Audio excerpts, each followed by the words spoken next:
ਸਤਨਾਮ।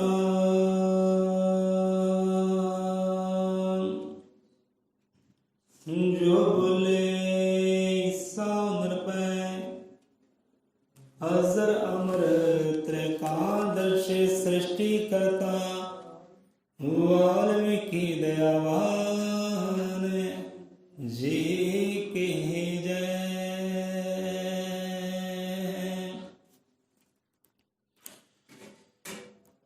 ਸਤਿਗੁਰੂ ਸਤਿਗੁਰੂ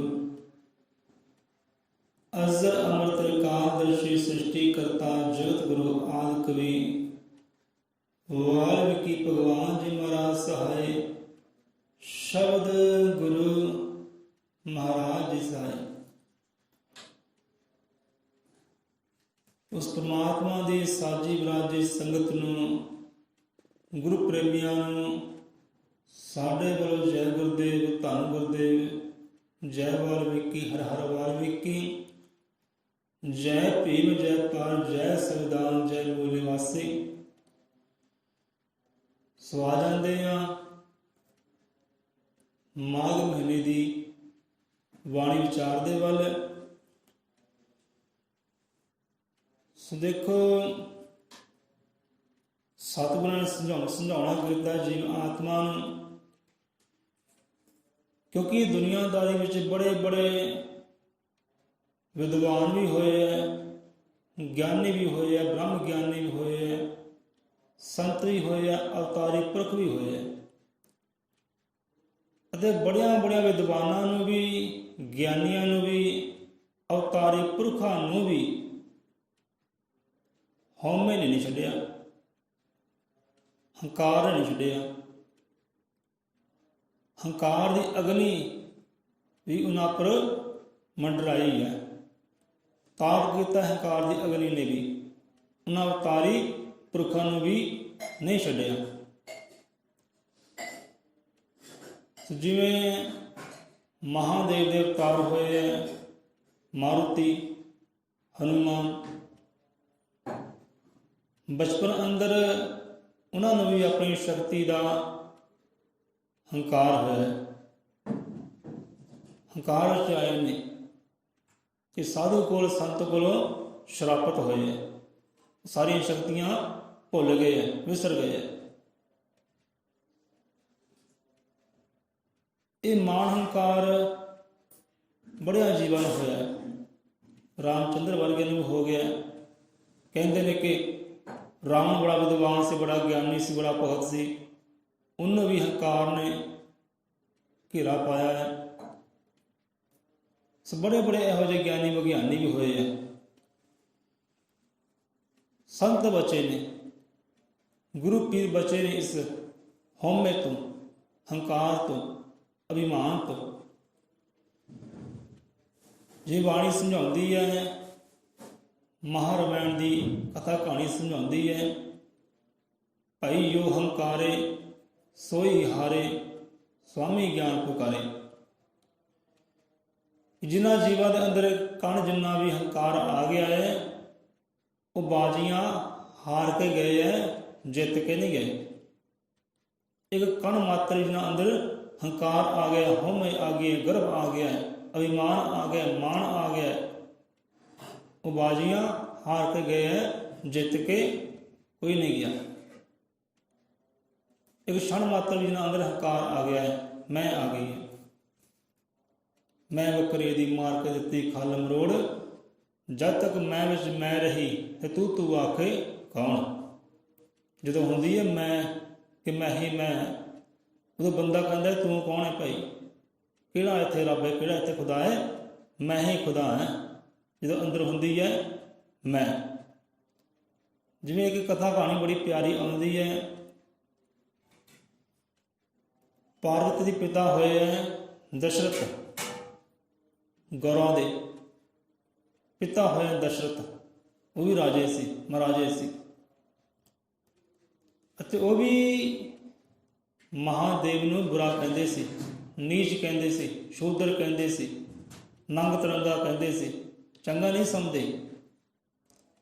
ਉਹਨਾਂ ਅੰਦਰ ਮੈਂ ਸੀ, ਹਉਮੈ ਸੀ, ਤੇ ਬਣ ਕੀ ਗਿਆ ਫਿਰ ਮੈਂ ਕਰਦੇ ਸੀ ਬੱਕਰੀ ਵਾਂਗੂ ਕਿ ਮੈਂ ਹੀ ਮੈਂ ਹਾਂ। ਕਿਹੜਾ ਇੱਥੇ ਮਹਾਂਦੇਵ ਹੈ, ਕਿਹੜਾ ਇੱਥੇ ਭਗਵਾਨ ਹੈ। ਇਹ ਕੌਤਕ ਵਰਤਾਇਆ ਪਰਮਾਤਮਾ ਨੇ, ਉਹ ਭਗਵਾਨ ਨੇ। ਜਿਹੜਾ ਮੈਂ ਕਰਦਾ ਸੀ ਦਸ਼ਰਥ ਪਿਤਾ ਗੌਰਾਂ ਦਾ, ਉਹਦਾ ਮੁੱਖ ਲੱਗ ਗਿਆ ਹੈ ਬੱਕਰੇ ਦਾ। ਸਾਰੀ ਧੜ ਜਿਹੜੀ ਇਨਸਾਨ ਦੀ ਹੈ ਤੇ ਮੁੱਖ ਲੱਗ ਗਿਆ ਹੈ ਬੱਕਰੇ ਦਾ। ਹੁਣ ਬੱਕਰੇ ਵਾਂਗੂ ਮੈਂ ਕਰਦਾ, ਬੱਕਰੇ ਵਾਂਗੂ ਮੈਂ ਕਰਦਾ। ਫਿਰ ਤਰਲੇ ਕਰਦੇ ਨੇ ਜਾ ਕੇ ਮਹਾਂਦੇਵ ਦੇ, ਪੂਜਾ ਕਰਦੇ ਮਹਾਂਦੇਵ ਦੀ, ਵਰਤ ਰੱਖਦੇ ਮਹਾਂਦੇਵ ਦੇ। ਫਿਰ ਦਿਆਲਤਾ ਵਿੱਚ ਮਹਾਂਦੇਵ ਆਉਂਦੇ, ਫਿਰ ਉਹਨੂੰ ਬੱਕਰੇ ਤੋਂ ਇਨਸਾਨ ਬਣਾਉਂਦੇ, ਫਿਰ ਨੀਵਾਂ ਹੁੰਦਾ। ਸੋ ਮੈਂ ਬੱਕਰੇ ਦੀ ਮਾਰ ਕੇ ਦਿੱਤੀ ਖੱਲ ਮਰੋੜ, ਜਦ ਤੱਕ ਮੈਂ ਵਿੱਚ ਮੈਂ ਰਹੀ ਤੇ ਤੂੰ ਆਖੇ ਕੌਣ। ਫਿਰ ਤਾਂ ਬੰਦਾ ਇਹੀ ਕਹਿੰਦਾ ਪਰਮਾਤਮਾ ਤੂੰ ਕੌਣ ਹੈ, ਕਿਹੜਾ ਇੱਥੇ ਖੁਦਾ ਹੈ, ਮੈਂ ਹੀ ਮੈਂ। ਸੋ ਇਹੋ ਜਿਹੀਆਂ ਸਾਖੀਆਂ ਬਹੁਤ ਆਉਂਦੀਆਂ ਮੈਂ ਦੇ ਉੱਪਰ, ਹੰਕਾਰ ਦੇ ਉੱਪਰ। ਸੰਤਾਂ ਗੁਰੂਆਂ ਨੇ ਸਮਝਾਉਣਾ ਕੀਤਾ ਕਿ ਭਾਈ ਇਹ ਮੈਂ ਤੋਂ ਬਚਣਾ ਹੈ, ਹਉਮੈ ਤੋਂ ਬਚਣਾ ਹੈ, ਇਹ ਹੰਕਾਰ ਮਾਨ ਅਭਿਮਾਨ ਤੋਂ ਬਚਣਾ ਹੈ।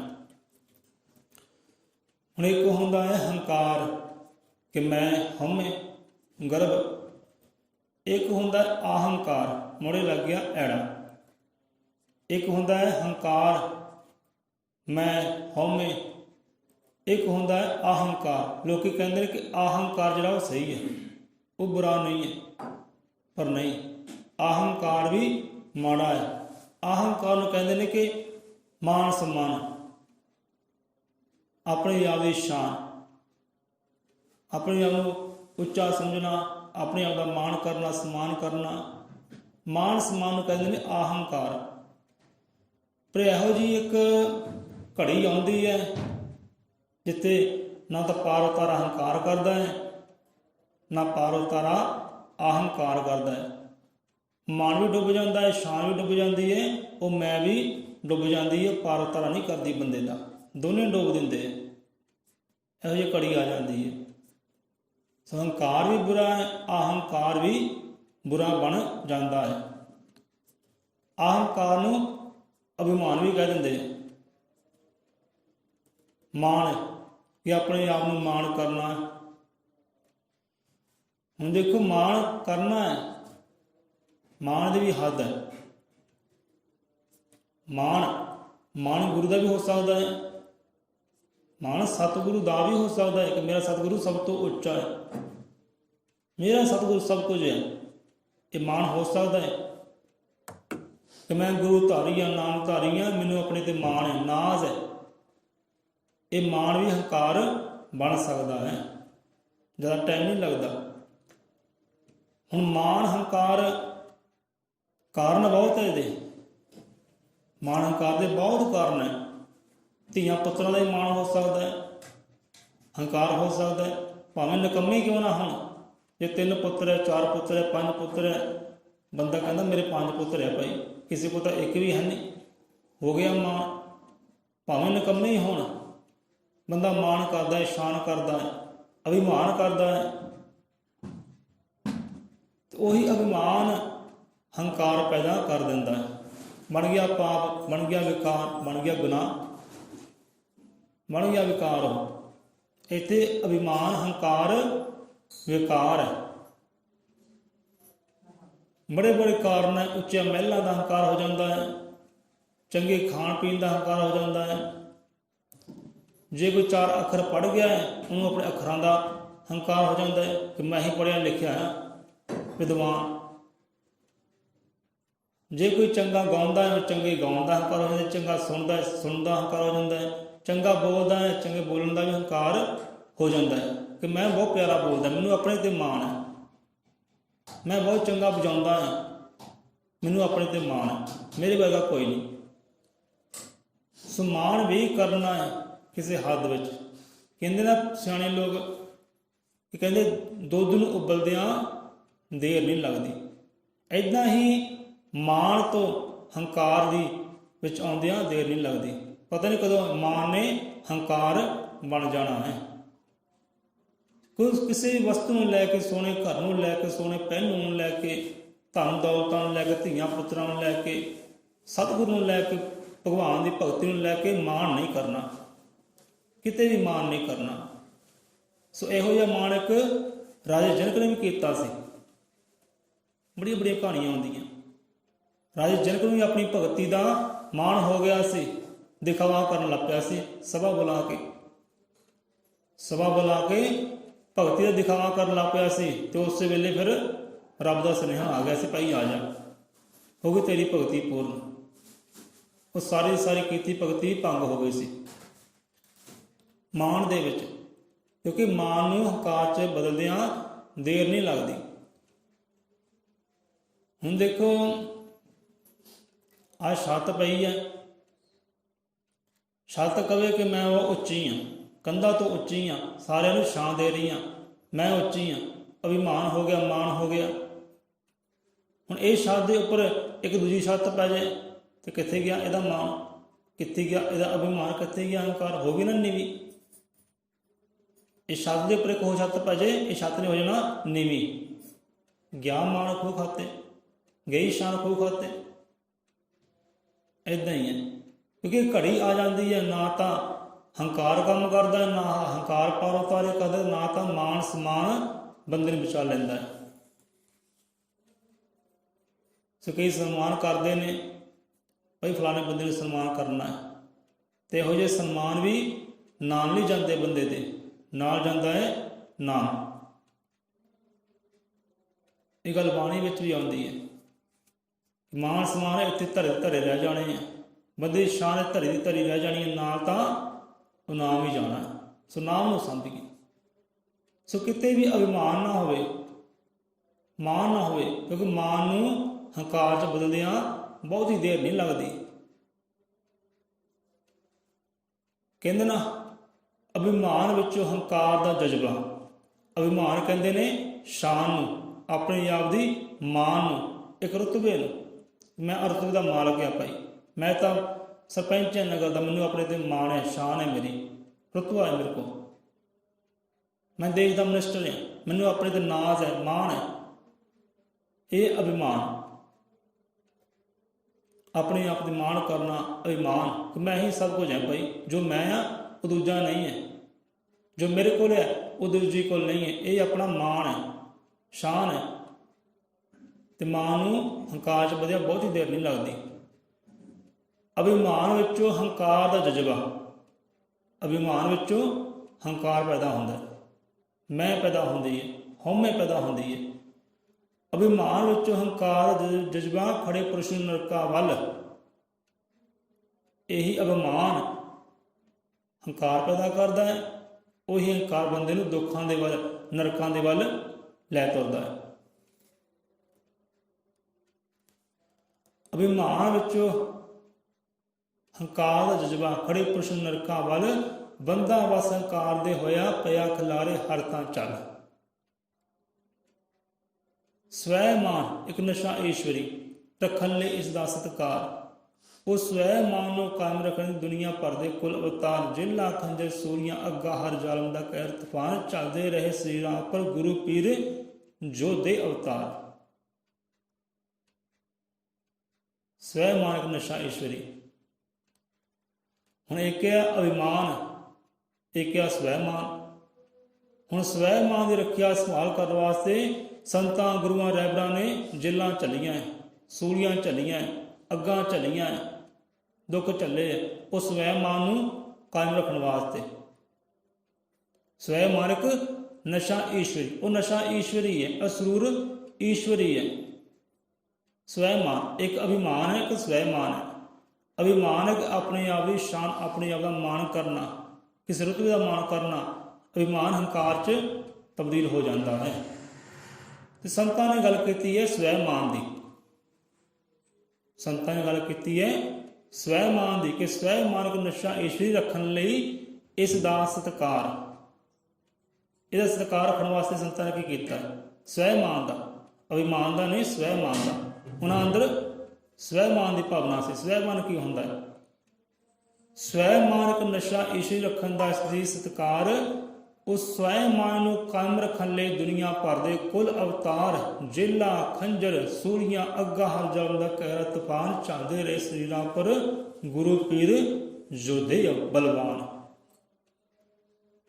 ਯੋਧੇ ਬਲਵਾਨ, ਕਿਉਂਕਿ ਅਸਲ ਯੋਧੇ, ਅਸਲ ਸੂਰਮੇ ਉਹ ਸੰਤ ਹੋਏ ਹੈ, ਉਹ ਗੁਰੂ ਹੋਏ ਹੈ, ਉਹ ਪੀਰ ਹੋਏ ਹੈ। ਕਿਉਂਕਿ ਜਿਨ੍ਹਾਂ ਨੇ ਹੋਰਨਾਂ ਜੀਵਨ ਨੂੰ ਮਾਰਿਆ ਨਹੀਂ ਹੈ, ਆਪਣੇ ਆਪ ਨੂੰ ਮਾਰਿਆ, ਆਪਣੀ ਮੈਂ ਨੂੰ ਮਾਰਿਆ, ਹੰਕਾਰ ਨੂੰ ਮਾਰਿਆ, ਅਭਿਮਾਨ ਨੂੰ ਮਾਰਿਆ।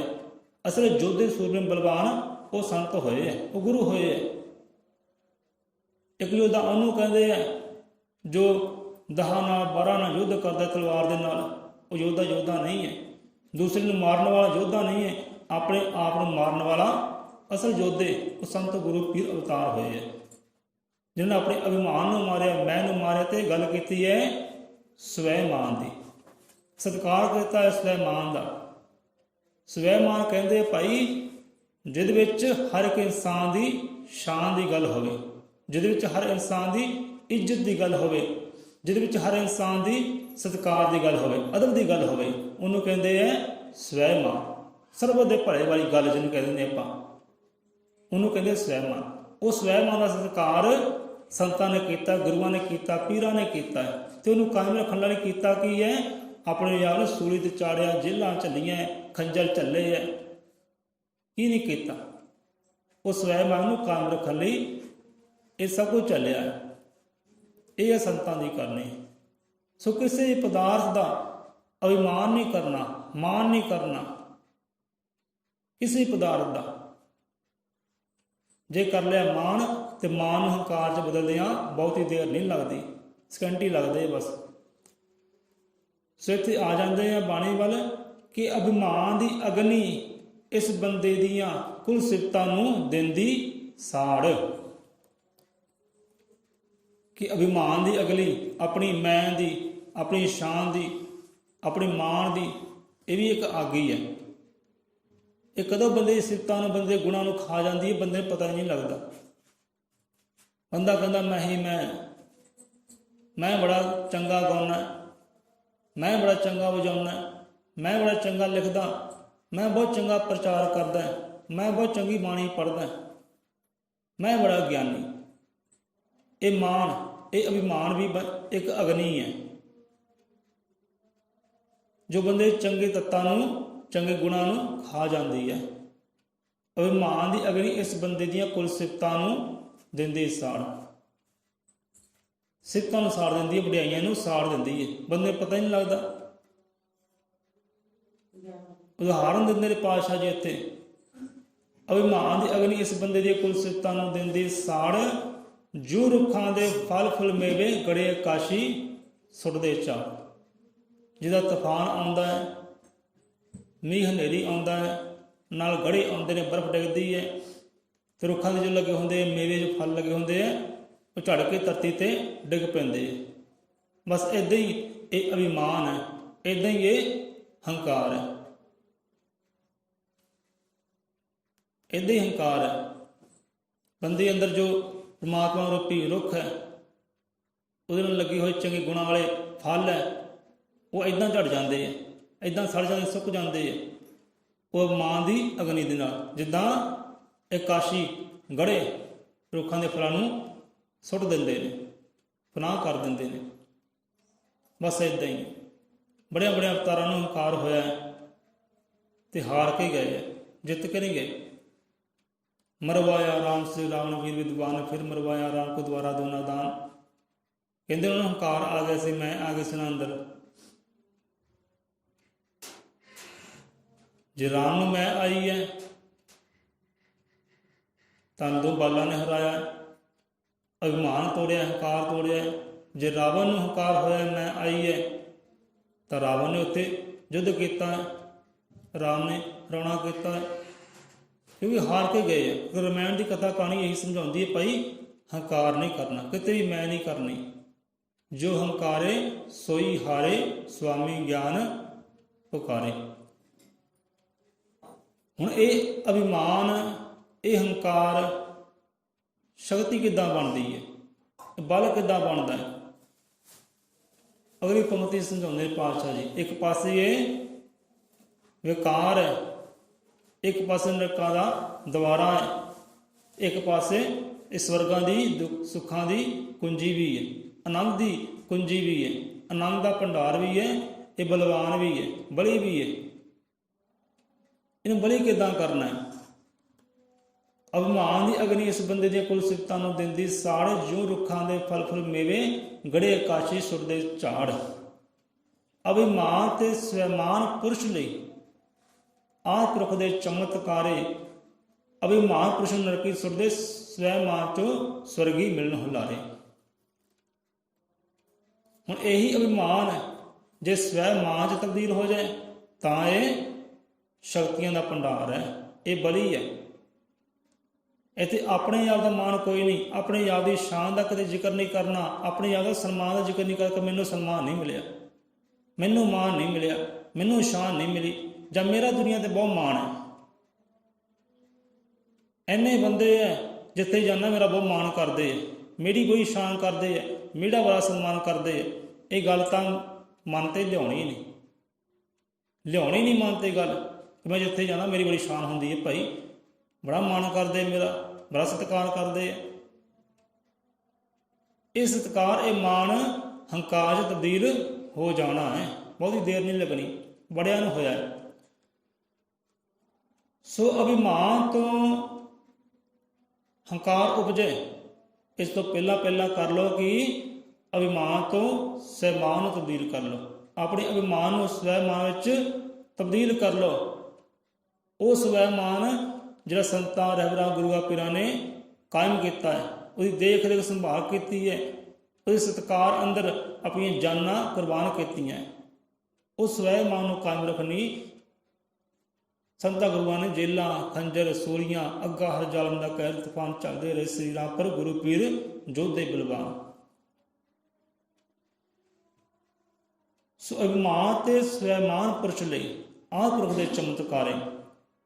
ਸੋ ਇਹ ਮਾਣ, ਇਹ ਵਡਿਆਈਆਂ, ਇਹ ਸਿਫਤਾਂ ਬਖਸ਼ਣ ਵਾਲਾ ਵੀ ਉਹ ਪਰਮਾਤਮਾ ਹੀ ਹੈ, ਜਿਹਨੂੰ ਉਹ ਬਖਸ਼ੇ, ਜਿਹਨੂੰ ਉਹ ਮਾਣ ਬਖਸ਼ੇ, ਸ਼ਾਨ ਬਖਸ਼ੇ, ਇਹ ਸਨਮਾਨ ਰੁਤਬੇ ਬਖਸ਼ੇ ਕੇ ਬਖਸ਼ਣ ਵਾਲਾ ਵੀ ਪਰਮਾਤਮਾ ਹੀ। ਇਹਨਾਂ ਬੰਦੇ ਨੂੰ ਚੇਤਾ ਹੋਵੇ, ਇਹ ਹੋਸ਼ ਵਿੱਚ ਰਵੇ ਕਿ ਮੈਨੂੰ ਜੇ ਮਾਣ ਬਖਸ਼ਿਆ, ਸ਼ਾਨ ਬਖਸ਼ੀ, ਰੁਤਬਾ ਬਖਸ਼ਿਆ ਨਾ, ਪਰਮਾਤਮਾ ਨੇ ਬਖਸ਼ਿਆ, ਮੈਂ ਉਹਦਾ ਹਰ ਵੇਲੇ ਸ਼ੁਕਰਾਨਾ ਕਰਨਾ। ਜੇ ਰਵੇਗਾ ਸ਼ੁਕਰਾਨੇ ਅੰਦਰ, ਫਿਰ ਤਾਂ ਸਵੈਮਾਨ ਦੀ ਗੱਲ ਕਰੇਗਾ, ਫਿਰ ਤਾਂ ਗੱਲ ਕਰੇਗਾ ਸਭਨਾਂ ਦੇ ਸਤਿਕਾਰ ਦੀ, ਭਲੇ ਦੀ, ਅਦਬ ਦੀ। ਜੇ ਰੱਬ ਨਹੀਂ ਚਿੱਤੇ, ਉਹਦਾ ਸ਼ੁਕਰਾਨਾ ਨਹੀਂ, ਤਾਂ ਅਭਿਮਾਨ ਵਿੱਚੋਂ ਹੰਕਾਰ ਦਾ ਜਜ਼ਬਾ ਖੜੇ ਪੁਰਸ਼ ਨੂੰ ਨਰਕਾਂ, ਫਿਰ ਤਾਂ ਹੰਕਾਰ ਦੇ ਅੰਦਰ ਪੈਦਾ ਪ੍ਰਗਟ ਹੋ ਹੀ ਜਾਣਾ ਹੈ। ਸੋ ਅਭਿਮਾਨ ਤੋਂ ਸਵੈਮਾਨ ਵਿੱਚ ਤਬਦੀਲ ਹੋਣਾ, ਇਹ ਸ਼ਕਤੀਆਂ ਦਾ ਭੰਡਾਰ ਹੈ। ਇੱਦਾਂ ਬਲੀ ਬਣਦਾ ਹੈ ਇਹ ਅਭਿਮਾਨ, ਇਹ ਹੰਕਾਰ। ਅਭਿਮਾਨ ਤੇ ਸਵੈਮਾਨ ਪੁਰਸ਼ ਲਈ ਆਹ ਪੁਰਖ ਦੇ ਚਮਤਕਾਰੇ। ਅਭਿਮਾਨ ਪੁਰਸ਼ ਨੂੰ ਨਰਕੀ ਸੁੱਟਦਾ ਕਿ ਆਪਣੇ ਆਪ ਦਾ ਮਾਣ ਇਹ ਨਰਕਾਂ ਵੱਲ ਲੈ ਜਾਏਗਾ। ਪਿਆਰਿਆ, ਕਦੇ ਵੀ ਅਭਿਮਾਨ ਨਹੀਂ ਕਰਨਾ, ਮਾਣ ਨਹੀਂ ਕਰਨਾ, ਕਿਉਂਕਿ ਇਹ ਨਰਕਾਂ ਦੀ ਢੇਰੀ ਹੈ, ਨਰਕਾਂ ਦਾ ਦਵਾਰ ਹੈ। ਅਭਿਮਾਨ ਪੁਰਸ਼ ਨੂੰ ਨਰਕੀ ਸੁੱਟਦਾ ਤੇ ਸਵੈਮਾਨ 'ਚ ਮਿਲਣ ਸਵਰਗੀ ਹਿਲਾਰੇ। ਸਵੈਮਾਨ ਸਾਰਿਆਂ ਦਾ ਅਦਬ ਹੋਵੇ, ਸਾਰਿਆਂ ਦਾ ਸਤਿਕਾਰ ਹੋਵੇ, ਸਾਰੀ ਮਾਣਯੋਗ ਹੈ, ਸ਼ਾਨਯੋਗ ਹੈ, ਸਾਰੀ ਸਮ ਹੈ, ਸਾਰੀ ਬਰਾਬਰ ਹੈ, ਕੋਈ ਇੱਥੇ ਆਮ ਨਹੀਂ, ਕੋਈ ਖਾਸ ਨਹੀਂ, ਸਾਰੇ ਖਾਸ ਹੈ, ਸਾਰੇ ਉੱਤਮ ਹੈ। ਇਹ ਹੈ ਸਵੈਮਾਨ, ਇਹਨੂੰ ਕਹਿੰਦੇ ਸਵੈਮਾਨ। ਮੈਂ ਹੀ ਉੱਚਾ ਨਹੀਂ ਹੈ, ਮੈਂ ਹੀ ਚੰਗਾ ਨਹੀਂ ਹੈ, ਸਾਰੇ ਉੱਚੇ ਹੈ, ਸਾਰੇ ਸੁੱਚੇ ਹੈ। ਇਹ ਹੈ ਸਵੈਮਾਨ ਕਿ ਮੈਂ ਉੱਚਾ, ਮੈਂ ਚੰਗਾ, ਮੈਂ ਗੁਰੂ ਹਾਂ, ਬਾਕੀ ਬੇਗੁਰੇ। ਇਹ ਹੈ ਅਭਿਮਾਨ, ਇਹ ਅਭਿਮਾਨ ਹੈ। ਸੋ ਸਵੈਮਾਨ ਸਰਬ ਦਾ ਭਲਾ। ਜੇ ਸਰਬ ਦਾ ਭਲਾ ਲੋਚਦੇ ਨੇ, ਸਾਰਿਆਂ ਨੂੰ ਚੰਗਾ ਕਹਿੰਦੇ ਨੇ, ਭਾਈ ਸਾਰੇ ਉੱਤਮ ਹੈ, ਇੱਥੇ ਕੋਈ ਖਾਸ ਨਹੀਂ, ਸਾਰੇ ਹੀ ਖਾਸ ਹੈ, ਸਾਰੇ ਵਿਸ਼ਿਸ਼ਟ ਹੈ, ਤਾਂ ਉਹ ਗੱਲ ਹੋ ਜਾਂਦੀ ਹੈ ਸਵੈਮਾਨ ਦੀ। ਤੇ ਸਵੈਮਾਨ ਦੇ ਵਿੱਚ ਸਵਰਗੀ ਹੁਲਾਰੇ ਹੈ, ਉਹ ਆਨੰਦ ਹੈ, ਉਹ ਆਨੰਦ ਦੇ ਅੰਦਰ ਪਰਮਾਨੰਦ ਛੁਪਿਆ ਹੋਇਆ ਹੈ। ਜੇ ਗੱਲ ਹੋਏਗੀ ਸਵੈਮਾਨ ਦੀ, ਫਿਰ ਉਹੀ ਹੰਕਾਰ, ਉਹੀ ਅਭਿਮਾਨ ਸ਼ਕਤੀਆਂ ਦਾ ਭੰਡਾਰ ਹੈ, ਗੁਣਾਂ ਦਾ ਭੰਡਾਰ ਹੈ। ਸੋ ਕਦੇ ਵੀ ਮੈਂ ਨਹੀਂ ਕਰਨੀ, ਹਉਮੈ ਨਹੀਂ ਕਰਨੀ, क्योंकि ये गली इहो ਜਿਹੀ है। ਉਹਦੇ सतगुर कबीरदास जी समझाਉਂਦੇ ਬਾਣੀ ਅੰਦਰ ਉਦਾਹਰਨ ਦਿੰਦੇ ਨੇ ਕਿ ਭਾਈ ਇੱਕ ਮਿਆਨ ਹੈ, ਮਿਆਨ 'ਚ ਦੋ ਤਲਵਾਰਾਂ ਰਹਿ ਸਕਦੀਆਂ ਤਾਂ ਨਹੀਂ। ਇੱਕ ਮਿਆਨ ਹੈ ਤੇ ਇੱਕ ਮਿਆਨ ਦੇ ਅੰਦਰ ਇੱਕੋ ਤਲਵਾਰ ਰਹਿ ਗਈ। ਤੇ ਰੱਬ ਦੀ ਗਲੀ ਵੀ ਉਹ ਇੱਕ ਪ੍ਰੇਮ ਦੀ ਗਲੀ ਹੈ, ਇਸ਼ਕ ਦੀ ਗਲੀ ਹੈ। ਉਹ ਇਸ਼ਕ ਦੀ ਮਿਆਨ ਹੈ। ਉਹ ਇਸ਼ਕ ਦੀ ਮਿਆਨ ਅੰਦਰ ਵੀ ਇੱਕ ਹੀ ਰਹੇਗਾ, ਜਾਂ ਤਾਂ ਮੈਂ ਰਹੇਗੀ, ਜਾਂ ਹਰੀ परमात्मा रहेगा, ਜਾਂ इश्क रहेगा। जब मैं था तब हरि नहीं, कहते जब मैं थी, जब मैं था तब हरि नहीं, अब हरि है मैं नहीं। प्रेम गली अति सांकरी जामे दो ना समाए। कहते गली वो है इश्क वाली, प्रेम वाली, ये परमात्मा की द्वारा है। ये गली में इक्को रहेगा, ਜਾਂ ਤਾਂ ਮੈਂ ਰਹੇਗੀ, ਜਾਂ ਤਾਂ ਇਸ਼ਕ ਉਹ ਹਰੀ ਪਰਮਾਤਮਾ ਰਹੇਗਾ। ਕਿਹੜੀ ਰੱਖਣਾ ਚਾਹੁੰਦੇ ਹੋ, ਮੈਂ ਰੱਖੋਗੇ ਜਾਂ ਉਹਦਾ ਇਸ਼ਕ ਰੱਖੋਗੇ? ਇੱਕੋ ਹੀ ਰਹਿਣੀ ਹੈ। ਕਹਿੰਦੇ ਜਦੋਂ ਮੈਂ ਸੀ, ਜਦੋਂ ਮੈਂ ਕਰਦਾ ਸੀ, ਉਸ ਦਾ ਇਕੱਲੀ ਮੈਂ ਹੀ ਸੀ, ਉਹ ਹਰੀ ਪਰਮਾਤਮਾ ਨਹੀਂ ਸੀ। ਜਿੰਨਾ ਮਰਜ਼ੀ ਭਜਨ ਕਰ ਲਓ, ਸੋਹਲੇ ਗਾ ਲਓ, ਜੇ ਅੰਦਰ ਮੈਂ ਹੈ, ਤੂੰ ਨਹੀਂ ਹੈ, ਤਾਂ ਇਕੱਲੀ ਮੈਂ ਹੀ ਹਾਂ। ਉਹ ਹਰੀ ਪਰਮਾਤਮਾ ਨਹੀਂ ਹੈ, ਉਹਦੇ ਗੁਣ ਨਹੀਂ ਹੈ, ਉਹਦੇ ਤੱਤ ਨਹੀਂ ਹੈ, ਉਹਦੀ ਸ਼ਕਤੀਆਂ ਭਗਤੀਆਂ ਨਹੀਂ ਹੈ, ਉਹ ਉਜਾਗਰ ਹੀ ਨਹੀਂ ਹੋਇਆ। ਜਬ ਮੈਂ ਤਾਂ ਤਬ ਹਰੀ ਨਹੀਂ, ਅਬ ਹਰੀ ਹੈ ਤੇ ਮੈਂ ਨਹੀਂ। ਜਦੋਂ ਹੋ ਗਿਆ ਹਰੀ ਦਾ ਵਾਸਾ, ਉਹਦੇ ਗੁਣਾਂ ਦਾ ਹੋ ਗਿਆ ਵਾਸਾ, ਫਿਰ ਗਈ ਹੈ ਮੈਂ ਹੋ ਗਈ ਇਹ ਪਾਸੇ। ਹੁਣ ਤੂੰ ਹੀ ਤੂੰ ਹੈ, ਜਿੱਧਰ ਵੇਖਦਾ ਉੱਧਰ ਤੂੰ ਹੀ ਤੂੰ ਹੈ, ਜਿੱਧਰ ਵੇਖਦਾ ਉੱਧਰ ਹੁਣ ਤੂੰ ਹੀ ਤੂੰ ਹੈ। ਹੁਣ ਤਾਂ ਮੈਂ ਤਾਂ है ही नहीं। मैं करता क्यों फेरे, क्यों करता नित पाप, छोड़ जही सब जाना बंदिया, ना जाना कुछ साथ। फिर कादी मैं लाई है मुकरे वांग, तू कर, तू कर, तू भैया कि मैं करता तू भैया, मुझ में रहा ना हो, आपा पारा मिट गया, फिर जित वेखा तित तू। कदे मैं करता से, हूँ तू कर लग पिया। जिदन कहती तू ही तू है, तू ही तू, उधर जिधर वेखदा उधर तू ही तू है, उधर तू ही तू है। कबीरदास जी समझाते हैं कि जब मैं था तब हरि नहीं, अब हरि है मैं नहीं। प्रेम गरी आते साकरी जामे दो ना समाए। इको चीज़ समानी है, ਜਾਂ ਤਾਂ ਮੈਂ ਨੂੰ ਸੰਭਾਲੋ ਜਾਂ ਹਰੀ ਪਰਮਾਤਮਾ ਦੇ ਗੁਣਾਂ ਨੂੰ ਸੰਭਾਲੋ, ਇੱਕੋ ਰਹਿਣਾ। ਸੋ ਇੱਥੇ ਹੀ ਆਪਾਂ ਰਸਨਾ ਨੂੰ ਵਿਸ਼ਰਾਮ ਦਿੰਦੇ ਹਾਂ। ਸਮਾਨ ਕਰਨਾ ਹੈ ਸਤਿਗੁਰ ਦਾ, ਸ਼ਾਨ ਕਰਨੀ ਹੈ ਸਤਿਗੁਰ ਦੀ, ਪਰ ਉਹੀ ਸ਼ਾਨ ਉਹੀ ਮਾਣ ਕਿਤੇ ਅਭਿਮਾਨ ਨਾ ਬਣ ਜਾਏ, ਹੰਕਾਰ ਨਾ ਬਣ ਜਾਏ। ਇਸ ਤੋਂ ਧਿਆਨ ਰੱਖਣਾ, ਇਹ ਗੱਲ ਧਿਆਨ 'ਚ ਰੱਖਣੀ ਹੈ। ਸਮਾਨ ਕਰੋ, ਮੈਨੂੰ ਸਤਿਗੁਰ 'ਤੇ ਮਾਣ ਹੈ, ਮੈਨੂੰ ਆਪਣੇ ਧਰਮ ਸਥਾਨ 'ਤੇ ਮਾਣ ਹੈ, ਗੁਰੂ ਦੀ ਬਾਣੀ 'ਤੇ ਮਾਣ ਹੈ। ਮਾਣ ਕਰੋ, ਸਦਕੇ ਜਾਵਾ ਉਹ ਮਾਣ 'ਤੇ, ਆਪਣੇ ਯੋਧਿਆਂ ਪੀਰਾਂ ਗੁਰੂਆਂ ਪੀਰਾਂ 'ਤੇ ਮਾਣ ਕਰੋ। ਪਰ ਇੱਦਾਂ ਨਾ ਹੋਵੇ ਕਿ ਉਹ ਮਾਣ ਤੁਹਾਡਾ ਹੰਕਾਰ 'ਚ ਤਬਦੀਲ ਹੋ ਜਾਏ। ਇਸ ਤੋਂ ਪਹਿਲਾਂ ਉਹ ਹੰਕਾਰ 'ਚ ਤਬਦੀਲ ਹੋ ਜਾਏ ਤਾਂ ਸਵੈਮਾਨ ਦੀ ਗੱਲ ਕਰ ਲਓ, ਸਵੈਮਾਨ ਦਾ ਧਿਆਨ ਕਰ ਲਓ, ਆਪਣੀਆਂ ਬਿਰਤੀਆਂ ਸੁਰਤੀਆਂ ਸਵੈਮਾਨ ਦੇ ਵੱਲ ਕਰ ਲਓ, ਸਰਬਤ ਦੇ ਭਲੇ ਵੱਲ ਕਰ ਲਓ, ਉਹਦੇ ਸ਼ੁਕਰਾਨੇ ਵੱਲ ਕਰ ਲਓ। ਫਿਰ ਉਹੀ ਹੰਕਾਰ ਉਹੀ ਅਭਿਮਾਨ ਸ਼ਕਤੀ ਵਿੱਚ ਤਬਦੀਲ ਹੋ ਜਾਏਗਾ।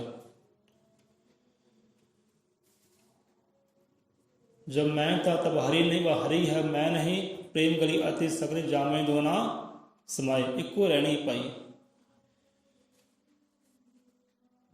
ਸਵਿਮਾਨ ਤੇ ਸਵੈਮਾਨ ਪੁਰਸ਼ ਦੀ ਆਦਿ ਪੁਰਖ ਦੇ ਚਮਤਕਾਰੇ, ਅਭਿਮਾਨ ਪੁਰਸ਼ ਨੂੰ ਨਰਕੀ ਸੁੱਟਦੇ, ਸਵੈਮਾਨ ਚ ਸੁਰਗੀ ਮਿਲਣ ਹੋ ਲਾਰੇ।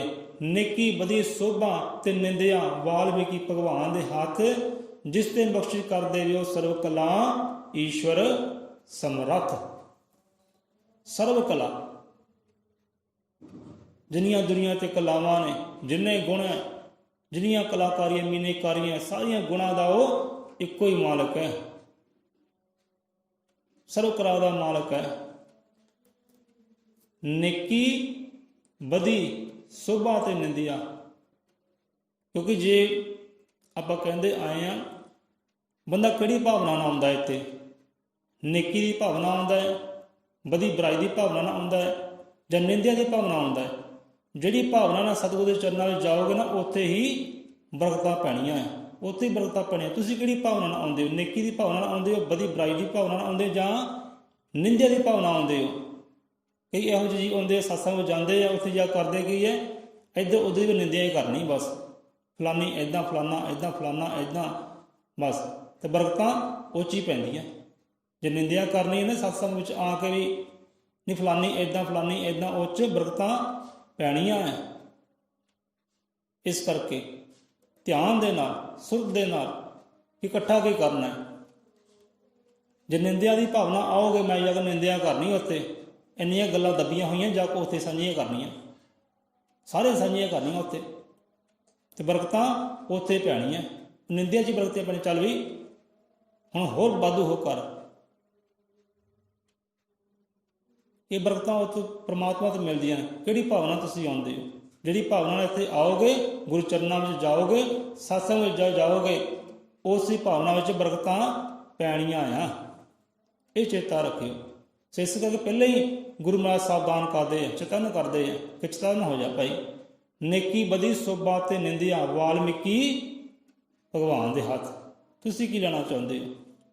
ਕਿਸ 'ਚ ਬਰਕਤਾਂ ਪਾਉਣਾ ਚਾਹੁੰਦੇ ਹੋ? ਆਹ ਚੀਜ਼ 'ਚ ਬਰਕਤ ਪਵੇ। ਜਿੱਦਾਂ ਸਤਸੰਗ ਵਿੱਚ ਆ ਕੇ ਕਈ ਬਹੁਤ ਲੋਕ ਹੈ, ਬਹੁਤ ਲੋਕ ਹੈ ਜਾਂਦੇ ਸਤਸੰਗ ਵਿੱਚ, ਜਾਂਦੇ ਗੁਰੂ ਘਰ ਮੰਦਰ ਵਿੱਚ, ਹਰਿਦੁਆਰੇ ਜਾਂਦੇ ਹੈ, ਪਰ ਜਾ ਕੇ ਕਰਨੀ ਕੀ ਹੈ? ਜਾਂਦੇ ਨਿੰਦਿਆ ਹੀ ਕਰਨੀ ਹੈ, ਦੂਜਿਆਂ ਅੰਦਰ ਕਮੀਆਂ ਕੱਢਣੀਆਂ। ਇਹ 'ਚ ਵੀ ਆਹ ਕਮੀ ਹੈ, ਇੱਥੇ ਆਹ ਕਮੀ ਹੈ, ਇੱਥੇ ਆਹ ਕਮੀ ਹੈ। ਪਹਿਲੇ ਦਿਨ ਆਇਆ, ਪਹਿਲੇ ਦਿਨ ਕਮੀ ਕੱਢੀ, ਕਿਸੇ ਦੀਆਂ ਕਮੀਆਂ ਕੱਢਣੀਆਂ ਹੀ ਨਿੰਦਿਆ ਕਿਹਾ ਜਾਂਦਾ ਹੈ। ਕਿਸੇ ਦੇ ਗੁਣਾਂ ਨੂੰ ਅਵਗੁਣਾਂ ਵਿੱਚ ਤਬਦੀਲ ਕਰਨਾ ਨਿੰਦਿਆ। ਪਹਿਲੇ ਦਿਨ ਆਇਆ, ਆਹ ਕਮੀ ਕੱਢੀ, ਦੂਜੇ ਦਿਨ ਆਇਆ, ਹੁਣ 4 ਕਮੀਆਂ ਕੱਢਤੀਆਂ, ਉਹ ਫਿਰ ਵਾਧਾ ਪੈ ਜਾਂਦਾ। ਉਹ ਕਮੀਆਂ ਕੱਢਣ ਤਾਂ ਰਹਿੰਦਾ, ਆਪਣੀਆਂ ਕਮੀਆਂ ਵੇਖਦਾ ਹੀ ਨਹੀਂ। ਕਿਸੇ ਦੇ ਗੁਣਾਂ ਨੂੰ ਅਵਗੁਣਾਂ 'ਚ ਤਬਦੀਲ ਕਰਨਾ, ਬਸ ਇਹੀ ਕੰਮ ਹੁੰਦਾ ਹੈ, ਉਹ 'ਚ ਹੀ ਬਰਕਤਾਂ ਪੈਂਦੀਆਂ। ਜੇ ਕੋਈ ਆਉਂਦਾ ਨੇਕੀ ਦੀ ਭਾਵਨਾ, ਜਾ ਕੇ ਨੇਕੀ ਕਮਾਉਣੀ ਹੈ, ਨੇਕ ਕਰਮੀ ਕਰਨੇ ਹੈ, ਅਤੇ ਬੰਦੇ ਵਿੱਚ ਦੀਆਂ ਬਰਕਤਾਂ ਉੱਥੇ ਪੈਂਦੀਆਂ। ਮੈਂ ਸਮਾਜ ਦੀ ਸੇਵਾ ਕਰਨੀ ਹੈ, ਗੁਰੂ ਘਰ ਦੀ ਸੇਵਾ ਕਰਨੀ, ਨੇਕੀ ਕਰਨੀ ਹੈ, ਨੇਕੀ ਖੱਟਣੀ ਹੈ, ਅਤੇ ਬਰਕਤਾਂ ਉੱਥੇ ਹੀ ਪਰਮਾਤਮਾ ਪਾਉਂਦਾ। ਚੱਲ ਭਾਈ ਤੂੰ ਨੇਕੀ ਮੰਗੀ ਹੈ ਨਾ, ਚੱਲ ਫਿਰ ਨੇਕੀਆਂ ਹੀ ਕਰ। ਸੇਵਾ ਮੰਗੀ ਹੈ, ਚੱਲ ਸੇਵਾ ਹੀ ਕਰ। ਇਹ 'ਚ ਬਰਕਤਾਂ ਪੈਂਦੀਆਂ। ਜੇ ਕਰਨੀਆਂ ਵਧੀਆਂ ਬੁਰਾਈਆਂ, ਬਦੀ ਬੁਰਾਈ ਧੱਕੇ ਕਰਨੇ ਕਿਸੇ ਦੇ ਨਾਲ, ਜ਼ੋਰ ਅਜ਼ਮਾਉਣਾ ਕਿਸੇ ਨਾਲ, ਤੂੰ ਉੱਥੇ ਮਹਾਰਾਜ ਬਰਕਤਾਂ ਪਾਉਂਦਾ। ਚੱਲ ਭਾਈ ਤੂੰ ਇਹੀ ਚਾਹੁੰਦਾ ਹੈ, ਚੱਲ ਫਿਰ ਤਕੜਾ ਹੋ ਕੇ ਕਰ ਵਧੀਆਂ ਬੁਰਾਈਆਂ, ਫਲ ਤਾਂ ਤੈਨੂੰ ਆਪੇ ਮਿਲ ਜਾਣਾ। ਇਸ ਕਰਕੇ ਸਾਵਧਾਨੀ। ਨੇਕੀ ਬਦੀ ਸੋਭਾ ਤੇ ਨਿੰਦਿਆ ਵਾਲਮੀਕੀ ਭਗਵਾਨ ਦੇ ਹੱਥ, ਜਿਸ ਤੇ ਬਖਸ਼ਿਸ਼ ਕਰ ਦੇਵੇ ਸਰਵ ਕਲਾ ਈਸ਼ਵਰ ਸਮਰੱਥ। ਇੱਦਾਂ ਹੈ ਭਾਈ, ਜਿਹੜੀ ਭਾਵਨਾ ਨਾਲ ਆਓਗੇ, ਉਹ 'ਚ ਹੀ ਬਰਕਤਾਂ ਪੈਣੀਆਂ। ਆਨੰਦ ਹੋ ਕੇ ਆਓਗੇ, ਖੁਸ਼ ਹੋ ਕੇ ਆਓਗੇ, ਉਹ ਖੁਸ਼ੀਆਂ ਵਿੱਚ ਬਰਕਤਾਂ ਪੈਣੀਆਂ। ਅਰਦਾਸਾਂ ਲੈ ਕੇ ਆਓਗੇ, ਅਰਜ਼ੋਈਆਂ ਲੈ ਕੇ ਆਓਗੇ, ਉਹ 'ਚ ਬਰਕਤਾਂ ਪੈਣੀਆਂ। ਸਰਵ ਦਾ ਭਲੇ ਵਾਸਤੇ ਆਓਗੇ, ਸਰਵ ਦੇ ਭਲੇ ਵਿੱਚ ਬਰਕਤਾਂ ਪੈਣੀਆਂ। ਜੇ ਇੱਥੇ ਕਰਨੀ ਨਿੰਦਿਆ ਚੁਗਲੀ ਆ ਕੇ, ਉਹ 'ਚ ਬਰਕਤਾਂ ਪੈਣੀਆਂ। ਇਹ ਪਰਮਾਤਮਾ ਹੱਥ ਹੈ, ਬਖਸ਼ਣਹਾਰਾ ਹੈ, ਜਿਸ ਤੇ ਬਖਸ਼ਿਸ਼ ਕਰਦੇ ਹੋ ਸਰਵ ਕਲਾ ਈਸ਼ਵਰ ਸਮਰੱਥ। ਜਿਸ ਦੀ ਭਗਤੀ ਜਨਮ ਜਨਮ ਦੀ ਉਹ ਜੁੜ ਜਾਂਦੇ ਸਤਸੰਗ ਦੇ ਨਾਲ। ਸੋ ਇੱਥੇ ਹੀ ਆਪਾਂ ਵਿਸ਼ਰਾਮ ਲੈਂਦੇ ਹਾਂ। ਅਗਰ ਸਤਸੰਗ ਦੀ ਗੱਲ ਆਈ ਹੈ, ਸਤਸੰਗ ਦੀ ਮਹਿਮਾ ਬਹੁਤ ਲੰਬੀ ਹੈ, ਬੰਦਾ ਕਰ ਨਹੀਂ ਸਕਦਾ। ਸੋ ਇੰਨੀ ਕੀ ਹਾਜ਼ਰੀ ਹੁਣ ਤੁਸੀਂ ਪ੍ਰਵਾਨ ਕਰੋ। ਗਲਤੀਆਂ ਫਲਤੀਆਂ ਮਾਫ ਕਰਨੀਆਂ।